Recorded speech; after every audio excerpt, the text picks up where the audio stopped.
श्रीमते श्रीवराहमहादेशिकाय नमः। श्रीमते श्रीरङ्गरामानुजमहादेशिकाय नमः। श्रीमते वेदान्तरामानुजमहादेशिकाय नमः। श्रीमते निगमान्तमहादेशिकाय नमः।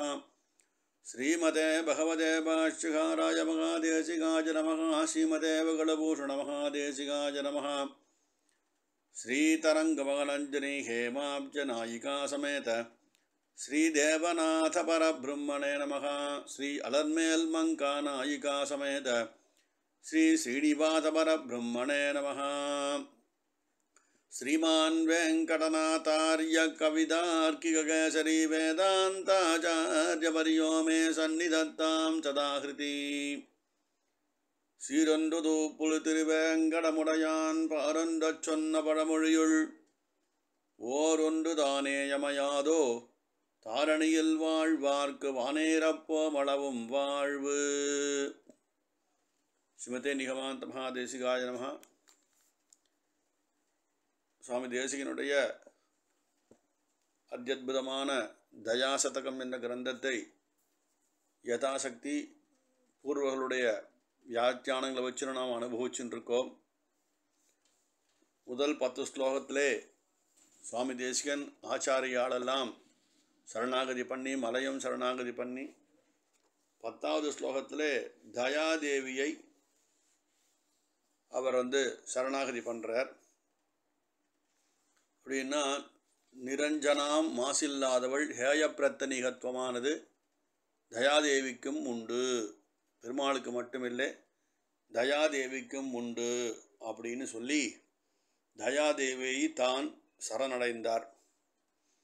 அதனாலே முதல் 10 பாசுரங்களே தசகத்திலே குரு பரம்பரை மூலமாக தயாதேவியை இவர் ஸ்தோத்திரம் பண்ண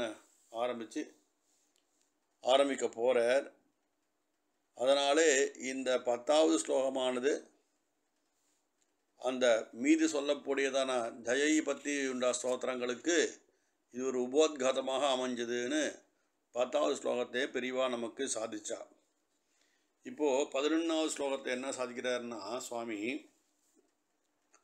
அனுஜர சக்யாதி குணாம் அக்ரேசரபோத விரஜிதாலோகாம் சுவாதீன விஷகிரீஷாம் ஸ்வயம் பிரபூதாம் பிரணமாயாமி தயாம் அப்படின்னு 11வது ஸ்லோகத்தை அவதாரம் பண்ணுறார்.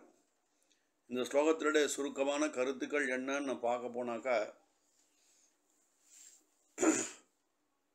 அனுஜர சக்யாதி குணம்னு சொன்னார் முதல் வரியில். இது சமூகார்த்தம் அப்படின்னு நான் வியாக்கியானங்களை நோக்கும்போது சக்தி முதலிய குணங்கள் எல்லாம் இந்த தயாதேவியை பின்தொடரக்கூடியதான ஒரு பெருமை வாய்ந்தவள், பெருமையை உடையவள்னு சாய்க்கிறார். இந்த தயாதேவி எல்லாருக்கும் அனுகிரகம் பண்ணுறதுக்கு போகிறா. அவளுக்கு முன்னாடினா ஞானம் என்கிற ஒரு ஒளி விளக்கானது போகிறதுன்னு பெரிய வியாக்கியானம். அந்த வெளிச்சத்தை அடைந்து யார் யாருக்கு அனுகிரகம் பண்ண வேண்டுமோ அவளுக்கு தான் மனோரதித்தபடியே அவளுடைய ஆஸ்திகாருடைய அபீஷ்டங்களெல்லாம் அவள் அவளுக்கு வேண்டியதை கொடுக்கிறா. இந்த 7 மலைகளுக்கு சொந்தமாகவும் இந்த லோகத்தையும் காத்து படைத்து தன்னுள்ளே இருத்தினவனான கலியுக கண்ணனான திருவேங்கடமுடையானுக்கு சுவாதீனமானவள், சுவாதீன விஷகிரீச்சாம் அப்படின்னு சொல்கிறார் சுவாமி தேசிகன் சொல்கிறார். இவர் பிரபுவாயிருக்காள். ஆஸ்திகாளுக்கு மட்டும் பிரபு இல்லை, பெருமாளுக்கும் இவளே பிரபுவாயிருக்காள். அதனால் இந்த தேவியை அடியேன் சுவாமி தேசிகன் சரணடைகிறேன், பிரணமானயாமி தயாம் அப்படின்னு தயாதேவி நான் சரணடைகிறேன்னு சொன்னேன். இதில் முதல் வரியில் அனுச்சர சக்யாதி குணாம் அப்படின்னு அவதாரிக்க. எம்பெருமானுக்கு ஷாட்குண்ய புருஷகா அப்படின்னு சொல்லுவா பெரியவா. எம்பெருமானுக்கு 6 விதமான குணங்கள் இருக்குது. இதுதான் ரொம்ப மேஜரான குணங்கள், முக்கிய குணங்கள். இது விரிஞ்சு விரிஞ்சு நிறையா குணங்களாக பரிமாணத்தில் வருது எம்பெருமானுக்கு. எம்பெருமான குணங்களை சொல்ல முடியாதுன்னு முதல்ல நாம் சொன்னோம். அதனால் ஞான சக்தி பலம் ஐஸ்வர்யம் வீரியம் சக்தி தேஜகா அப்படின்றதான 6 குணங்கள் இருக்குது. இந்த 6 குணங்களை விட்டுட்டு இந்த 6 குணங்கள்லேருந்து பரிமாணமாய் அநேக விதமான குணங்கள் எம்பெருமானுக்கு இருக்குன்னு சொல்கிறா பெரியவா. சாஸ்திரம் சொல்கிறது அந்த குணங்கள்லாம் விட்டுட்டு தயை என்ற ஒரு குணத்தை மட்டும் நாம் கொண்டாடுவது உச்சிதமோ அப்படின்னு ஒரு பிரശ്னத்தை மனசில் வச்சுட்டாக்க அது உச்சிதமேன்னு சுவாமி தேசிகன் சாதிக்கிறார். அவர் திருவுள்ளத்தே தயையை தாம் கொண்டாட வேண்டும் என்று நிச்சயிச்சதாலே நமக்கு தயாசதகம் என்ற 100க்கு மேற்பட்டதான ஸ்லோகங்கள் நமக்கு கிடைச்சது. இன்று நாம் அனுபவிச்சுருக்கோம். எம்பெருமானின் அனைத்து குணங்கள், இந்த 6 குணத்தை உள்ள எல்லா குணங்களும் அடக்கம். முதல்ல சொல்ல முடியும் ஞானசக்தி பலம் ஐஸ்வர்யம் வீரியம் தேஜகா இப்படிப்பட்ட குணங்கள் எல்லாம் இந்த தயாதேவியை பின்தொடர்ந்து போகிறதுன்னு சொன்னார். அப்படின்னா தயையுடைய விஷயம் என்னென்னா, தயை சுதந்திரமானவள், சுதந்திரமாக இயங்கக்கூடியவள், யாரும் இவளை கண்ட்ரோல் பண்ணுறவா கிடையாதுன்னு அர்த்தம். ஆனால் இதர குணங்கள் இருக்குது. எம்பெருமான இதர குணங்கள் சொல்லப்பட்ட மேற் சொன்ன குணங்கள் எல்லாம் இந்த தயை என்ற குணத்தை சார்ந்து இருக்கு. அது எப்படின்னு கேட்டாக்கா, இந்த தயை என்ற குணா வினா மற்ற குணங்களால் ஆஸ்திகாலுக்கு எந்த பயனும் இல்லை. பெருமாள் தண்டதரன், ஞானம் இருக்குது. பெருமாள் சர்வசக்தன்னு சொல்கிறோம். ஒரு என்ன தளர்வின்றியே எந்த வங்கம் பறந்த தனிமுதல் ஞானம்னு ஆழ்வா சாதிச்சார். சர்வசக்திமான் அப்படின்னர். கோணலாருக்கு 7 மரத்தை பெருமாள் ஒரு பானத்தாலே அடித்தான்னு இல்லையா? அவனு ரொம்ப பலம் இருக்குது. எதையும் தாங்குவது எம்பெருமானுடைய பலம். எம்பெருமானே ஒரு ஐஸ்வர்யம், அவனே ஒரு கற்பக விக்ஷங்கன்னு சொல்கிறோம். அவன்கிட்ட இல்லாத ஐஸ்வர்யமே கிடையாதுன்னு சொல்கிறோம். சர்வ ரசகா சர்வ கந்தகான்னு சொல்கிறா எல்லாரும். அப்போ வீரியம்னா எல்லாத்தையும் அனுசரித்து போய் தான் எந்த ஸ்திதி வந்தாலும் தன்னை மாற்றிக்காத ஒரு சக்தி தான் வீரியம்னு சொல்கிறா. அடுத்து தேஜகா முடிச்சோதியாய் உனது முகச்சோதி மலர்ந்ததுவோ தேசு ஒத்தார் இல்லையென்னும் தெய்வநாயகா என்பதெல்லாம் நம் ஆச்சாரியாளுடைய வாக்கு பெருமாளை பற்றி. இப்பேற்பட்ட குணங்கள் எம்பெருமானுக்கு இருந்தாலும் தயை என்ற ஒரு குணம் இல்லாத போனாக்கா மேற் சொல்லப்பட்டதான குணங்கள் அனைத்தும் அடிபட்டதுன்னா என்ன? வெக்தம்னு அர்த்தம். அதனால் ஒரு பிரயோஜனம் இல்லை. என்ன சுவாமி இப்படி சொல்லீர் அப்படின்னு கேட்டாக்கா, அது அப்படி தானே பெரியவா சாய்க்கிறார். இப்போ ராமனுக்கு சாட்சாத்து வைகுண்டநாதன் தான் ராமனா அவதாரம் பண்ணார்.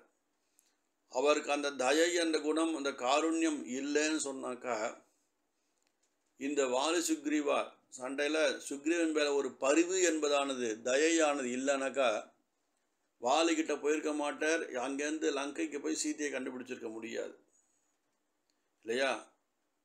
அதே மாதிரி சீதா பிராட்டி கிட்ட திருவடி பேசும்போது இந்த அரக்கிகள் எல்லாம், அம்மா ஒன்று ரொம்ப தொந்தரவு பண்ணிட்டாமா, எனக்கு உத்தரவு கொடு, இவாளை நான் துவம்சம் பண்ணுறேன்னு உத்தரவு கேட்குறார் பிராட்டி கிட்ட திருவடி. அப்போது ராட்சசிகள் மேல் உள்ள காருண்யத்தாலே திருஜரை பண்ண ஒரு சரணாகதி கோசரம் அந்த தயாதேவி அந்த சீதா பிராட்டி என்ன பண்ணான்னா, அவள் ஒன்றும் என்ன பண்ணலப்பா, அவள் அஜமானன் சொன்ன வேலையை அவள் செஞ்சா அப்படின்னு சொல்லி அவளை தொந்தரவு பண்ணாதேன்னு அவள் சரணாகதியே பண்ணலை. ஆனால் தயாதேவியான பிராட்டி அவளை ரட்சிச்சா. இல்லை நீ அவளையும் தும்சம் பண்ணுன்னு சொல்லியிருந்தாக்கா திருவடி அவளை நெலிச்சிருப்பார். அப்போ பாருங்கோ, இந்த தயை என்ற குணத்தால் எத்தனை பேர் ரட்சிக்கப்படுறா. ராட்சசிகளாக இருந்தாலும் இந்த பிராட்டியை சரீரத்தாலையும் மனசாலையும் சொல்லாலையும் செயலாலையும் எத்தனை வித தொந்தரவு பண்ணவாளுக்கு கூட பிராட்டி ஒரு காருண்யத்தை காட்டுறார். அதனாலே இவள் உயர்ந்தவள். ஸ்ரீராமனுடைய பானத்தால் ராட்சசிகளை ஒரு க்ஷணத்தில் கொண்டுடுவார். ஆனால் பிராட்டினுடைய தயை என்ற குணத்தாலே ராமபானத்திலேருந்து அவளாம் ரட்சிக்கப்பட்டாள் இல்லையா? கும்பகர்ணன் பட்டு போனான் குழமணி தூரம்னு சாய்ச்சி, எல்லாம் போயிட்டா எங்களை மன்னிச்சிரு அப்படின்லாம் கேட்குறா. ராட்சசிகள் பெருமாள்கிட்ட கதறா. அப்படி இந்த சுதந்திரமாக இயங்கக்கூடியவள் இந்த தயை என்ற தேவி. அதனால் தயையாகிய அந்த பிராட்டி வினா எம்பெருமானுடைய ஷாட்குண்ணங்களால் எந்த பிரயோஜனமும் இல்லை என்பதானது இந்த பாசுரத்திலே சுவாமி தேசிகனுடைய திருவுள்ளம்னு நம்ம தெரிஞ்சுக்கிறோம். நம்ம அதாவது அனுச்சர சக்தியாதி குணாம் அக்ரேசரபோத விரச்சிதா லோகாம்னு சொன்னார். இந்த ஞானமானது முதல்ல போகிறது. ஏன் சுவாமி தயையே போகலாமே அப்படின்னா, யாருக்கோ ஒரு இடத்துல சில கஷ்டங்கள் இருக்குது அப்படின்னு தெரிஞ்சுக்கிறது நம்ம போய் பர்சனலாக போய் தெரிஞ்சிக்க முடியாது.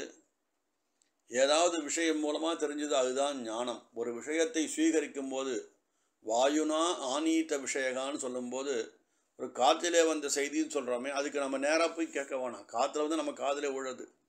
அப்போது என்ன பண்ணுறோம், ஞானத்தாலே யாருக்கோ சில கஷ்டங்கள்னு தெரிஞ்சுக்கிறோம். ஒரு தீனமான குரலாலே யாரோ ஒரு அபயக்குரல் கூப்பிட்றான்றதை காதாலே கேட்டுக்கிறோம். அது ஞானத்தில் பரிமளிக்கிறது. ஆனால் ஞானமானது அவளை ரட்சிக்க வேண்டும் என்று நினச்சி ஓடுறது.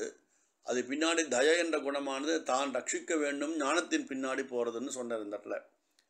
அக்ரேசரபோத விரச்சிதா லோகாம் அப்படின்னு. அது எப்படின்னா, ஞானம் ஏன் முன்னாடி போகிறேன்னா, ஞானம் வழிகாட்டும் ஒரு தீவட்டி, ஒரு கைதீபம் போலே.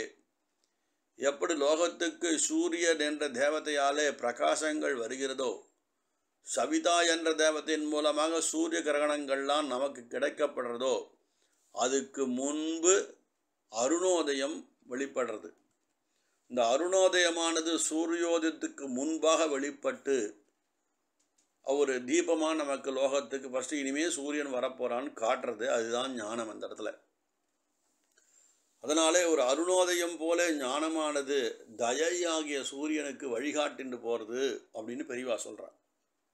முன்னே ஒரு பெரிய மனுஷா, லோகத்துக்கு பெரிய மனுஷா, ஒரு பிரபுவோ ராஜாவோ வந்தாக்கா முன்னாடி தாளங்கள்லாம் போட்டுட்டு இவா வரான்னு ஒரு சங்க பண்ணுவா. அதுக்கு முன்னாடி ஒரு லைட் எடுத்துன்னு போவா, தீபம் எடுத்துன்னு போவான் இல்லையா. இப்போ நம்ம பெருமாள் எழும்போது கை தீபம் எடுத்துன்னு போகிறோம் இல்லையா. ஒரு பிரபு வரான்னு அவனை சேவிக்கணும்னு சொல்லி கை தீபம் எடுத்துன்னு போவான். அது மாதிரி தயாதேவி ஆகிய லோகத்துக்கே பெரிய பிரபுவானவள் சீனிவாசனுக்கே பிரபுவாக இருக்கக்கூடிய வரும்போது இந்த ஞானமாகிய ஞான தீபமானது முன்னாடி போய் தயாய்க்கு வழிகாட்டுறது அப்படின்னு சொல்கிறான்.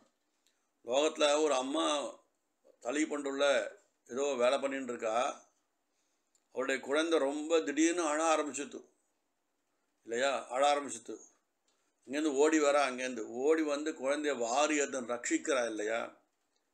அப்போ ரட்சிக்கும்போது ஏதாவது ஒரு பாக்க கைங்கரியமானது அந்த மடப்பள்ளியில் பண்ணிட்டு இருக்கும்போது அந்த கைங்கரியத்தை முடிச்சுட்டு தான் இவள் குழந்தைய ரட்சிப்பான்றது கிடையாது.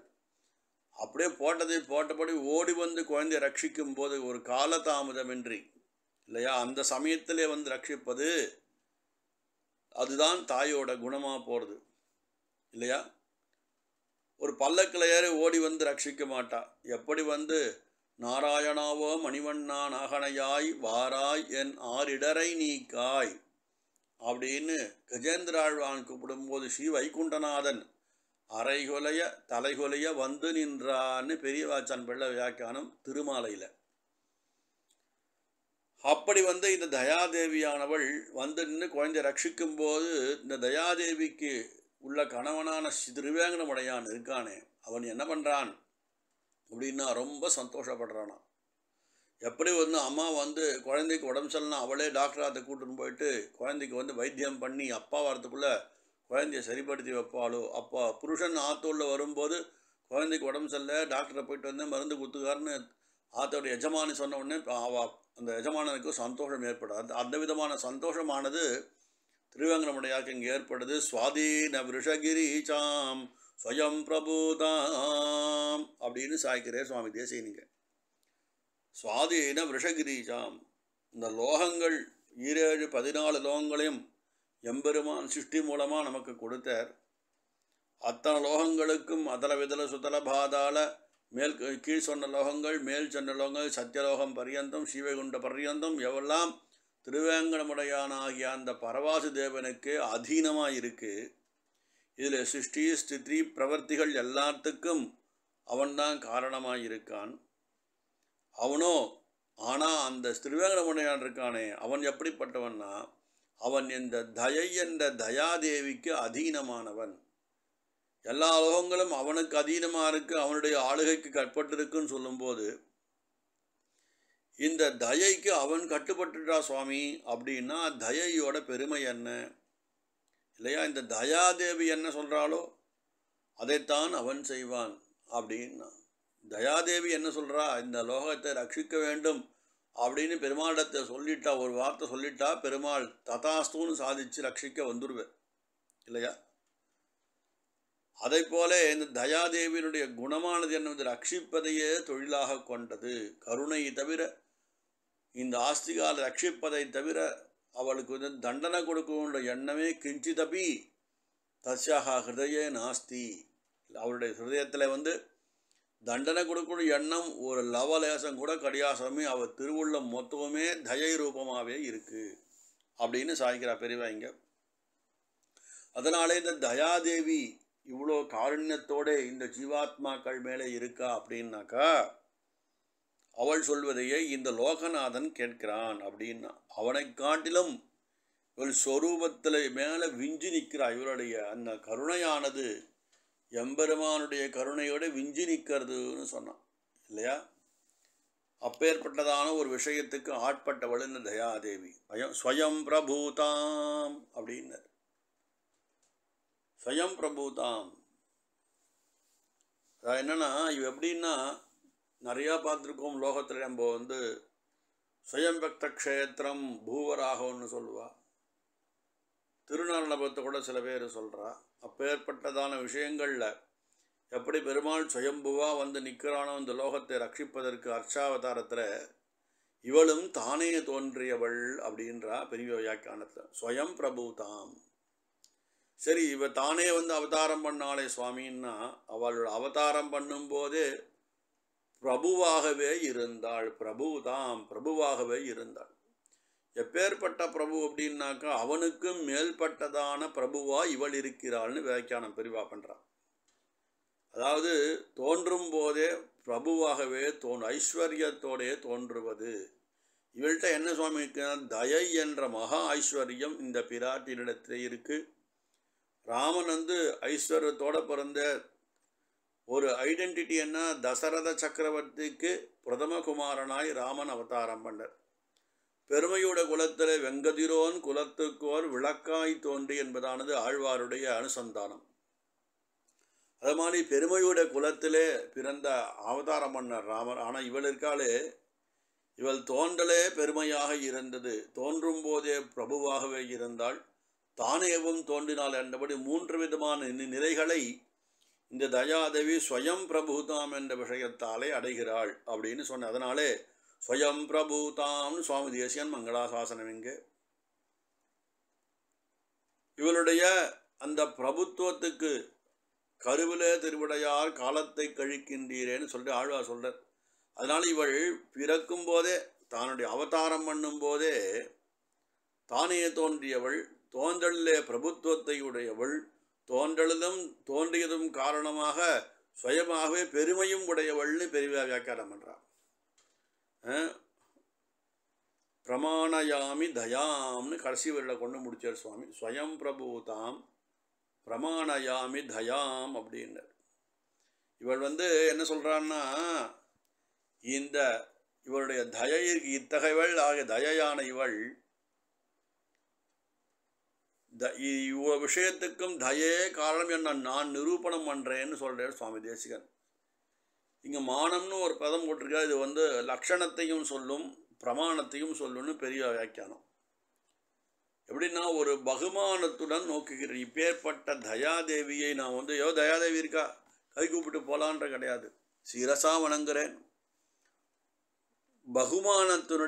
பகுமானத்தோட வணங்குறேன்னா அவரைப்பட்ட ஒரு கௌரவமான அஞ்சலி இந்த இடத்துல. அப்பேற்பட்ட தேயை நான் பகுமானத்தாலே வணங்குகிறேன், நோக்குகிறேன்னு சாய்கிறார். மற்ற குணங்கள் இந்த தயா என்ற குணத்தை எப்படியெல்லாம் பின்பற்றதுன்னு நல்ல ரசிக உபன்யாசங்கள்லாம் நிறையா சொல்லுவா. முக்கியமான விஷயம் சொல்லப்பட்ட கருத்துங்கன்னா, இந்த தயை என்ற குணத்துக்கு முன்பாக ஞானம் என்ற கைதீபமானது செல்கிறது. அதை பின்தொடர்ந்து ரக்ஷண காரிய காரணமாக தயாதேவியானவள் அதன் பின் செல்கிறாள். தயாதேவிக்கு பின்னாடி இதர குணங்கள் எம்பெருமானுடைய ஷாட்குண்ய குணங்கள் சொல்லலாம் இல்லையா? ஷாட்குண்ய குணங்கள் சொன்னமே, ஞானபலேஸ்வர வீரசக்தி தேஜகா, இது எல்லாமே தயைக்கு பின் சென்று தயைக்கு ஒரு போக்கியத்தை அளிக்கும் குணங்களாக இருக்குன்னு சொல்லிட்டு சுவாமி தேசிகன் இந்த ஸ்லோகத்தில் வந்து நமக்கெல்லாம் விஸ்தாரமாக காட்டியாருது. இந்த 2வது தசகம் 11வது ஸ்லோகத்தையும் சொல்ல போகிறார். இந்த 11வது ஸ்லோகத்தை என்ன சொல்கிறாருன்னா, தயாதேவிக்கு இதர குணங்கள் அனுசரணையாக போயின்னு இருக்கு. தயாதேவிக்கு முன்பாக ஞானமாகிய ஒளி விளக்கானது சென்று எந்த இடத்துல ஒரு அனுகிரகம் பண்ணணுன்றதை காட்டுறார். அந்த ஞானம் காட்டி கொடுப்பதாலே இவள் இருக்கா, இவள் சுதந்திரமாக செயல்படக்கூடியவள், எம்பெருமானுக்கு பிரபுவானவள்னு சொன்னான். இன்னொன்று என்ன அப்படின்னு கேட்டாக்கா, அதாவது சரி சுவாமி, பிரபுத்துவம் அப்படின்னா எம்பெருமானுக்கு பிரபுத்துவம் இவளே வந்து தோன்றுகிறான்னா இவளே தனக்கு பிரபுவானவள்னு சொன்னான். இவளுக்கு மேலே ஒரு பிரபு இருக்கானா அப்படின்னு கேட்கும்போது இவள் தனக்குத்தானே பிரபுவாகிறாள் அப்படின்னு வியாக்கியானம் பண்ணி இந்த பாசுரத்தை சுவாமி தேசிகன் தலை கற்றார். கவிதார்க்கிக சிம்ஹாய கல்யாண குணசாலினே ஸ்ரீமதே வெங்கடேசாய வேதாந்த குரவே நமஹ.